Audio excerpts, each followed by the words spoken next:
ये बताइए कि आप अगर इतनी सीटें मांग रहे हैं, 400 सीटें मांग रहे हैं जनता से, तो योजना क्या है आपकी? करना क्या चाहते हैं आप इतनी सीटों का? मैं तो 542 की 542 में हमारे विचार वाले लोग ऐसा चाहता हूं। सीटों देखिए, पार्टी का विस्तार और योजना, इसको शंका से नहीं देखना चाहिए। हमने हमारा संकल्प पत्र कोई छिपा नहीं रखा है ना, देश के सामने है।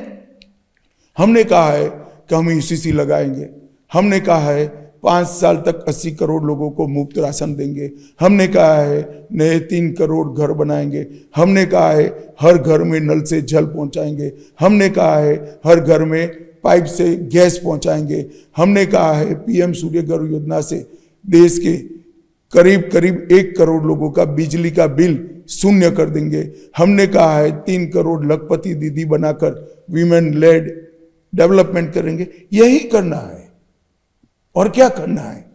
पर इसके लिए 400 सीटों की जरूरत नहीं है, वो तो आप बहुमत से कर सकते हैं। तो आपका ये मतलब है कि भारतीय जनता पार्टी अपनी सीटें कम कर दे क्योंकि दिव्यांग को तकलीफ है? अरे भाई, कोई भी पार्टी अपना विस्तार ही करना चाहती है। हमने अच्छा काम किया इसलिए अधिकार से वोट मांग रहे हैं। भारत की जनता के वोट पर नरेंद्र मोदी और भारतीय जनता पार्टी का अधिकार है। ये बताइए कि अगर घोषणा पत्र की बात करें तो कांग्रेस का जो घोषणा पत्र है उसमें कई लोग लुभावन चीज़ें हैं।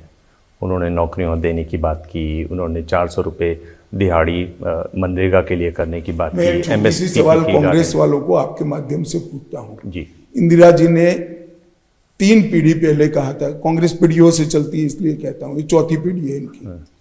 3 पीढ़ी पहले कहा था कि हम गरीबी हटाएंगे। क्या हुआ? मोदी जी जब प्रधानमंत्री बने 2014 में 60 करोड़ परिवार में एक भी बैंक अकाउंट नहीं था, 14 करोड़ लोगों के घर में टॉयलेट नहीं था, 10 करोड़ लोगों के घर में गैस नहीं था, देश के 7 करोड़ लोगों के पास घर नहीं था, घर में खाना नहीं था, स्वास्थ्य की सुविधाएं नहीं थी। पहले आपकी दादी जी ने कहा था आप हटा नहीं पाएंगे। आपके वादों पर कौन भरोसा करेगा भैया, बताओ? कोई भरोसा नहीं करता। पर जैसे 30 लाख नौकरियां हैं, दिहाड़ी बढ़ाने की बात है, इस तरह की चीजें बीजेपी के मैनिफेस्टो में नहीं दिखती हैं, लोक लुभावन चीजें। नहीं, हमने करा है। मोदी जी ने अभी 1 साल में 10 लाख नौकरियां दी 2023-24 में।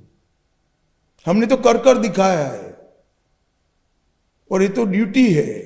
आज तक भारत के इतिहास में कभी नहीं हुआ है कि किसी भी व्यक्ति किसी भी आरोप में अरेस्ट हुआ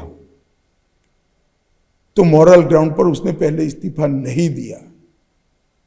और हमारा संविधान में भी इसकी व्यवस्था नहीं है, क्योंकि संविधान निर्माताओं ने ऐसी निर्लज्जता की कभी कल्पना ही नहीं की थी कि कोई व्यक्ति अरेस्ट हो जाए और इस्तीफा ना दे। तो ऐसा प्रोविजन भी नहीं करा कि इस्तीफा देना पड़ेगा। सब ऐसा मानते हैं तो बड़ी स्वाभाविक सी चीजें हो ही जाएगी। केजरीवाल की कल्पना, इस तरह की निर्लज्जता की कल्पना हमारे संविधान निर्माताओं ने नहीं करी थी। तो क्या सरकार को बर्खास्त करने की कोई बात आप सोच रहे हैं? हम कुछ नहीं सोचते हैं ऐसा, हमने कहा भी नहीं। क्या कर सकते हैं आप ऐसा? कर सकते हैं या नहीं कर सकते, उस दिशा में कोई गया ही नहीं है। अब उनको जनता इस्तीफा कराएगी, हम नहीं कराएंगे तो कभी न कभी।